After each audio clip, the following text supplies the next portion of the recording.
આજે આપણે જોઈશું કે મૃત્યુદરનો અર્થ અને નીચા મૃત્યુદરના કારણો. તો વર્ષ દરમિયાન દર 1000ની માનવ વસ્તીએ મૃત્યુ પામતા વ્યક્તિઓની સંખ્યાને મૃત્યુદર કહે છે. જે 1951માં હતો 27.4 અને 2011માં હતો 7.1.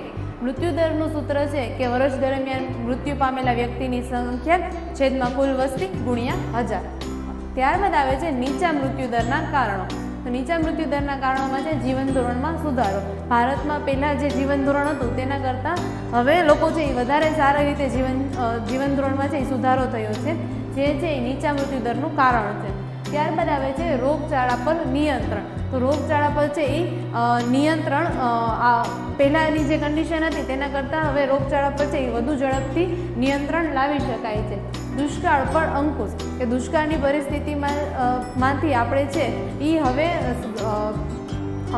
ફટાફટ ઝડપથી છે આપણે બહાર આવી શકીએ એમ છીએ. કે દુષ્કાળથી પહેલાંના સમયમાં જેટલા લોકો મૃત્યુ પામતા હતા તેટલા પ્રમાણમાં હવે લોકો છે મૃત્યુ પામતા નથી. ત્યારબાદ છે કુદરતી આપત્તિઓ સામે રક્ષણ અને વાહન વ્યવહાર. તો કુદરતી આપત્તિઓ સામે રક્ષણ છે હવે છે એ મેળવવું છે એ સહેલું થઈ ગયું છે અને વાહન વ્યવહારની સુવિધાઓ પણ છે એમાં વધારો થયો છે.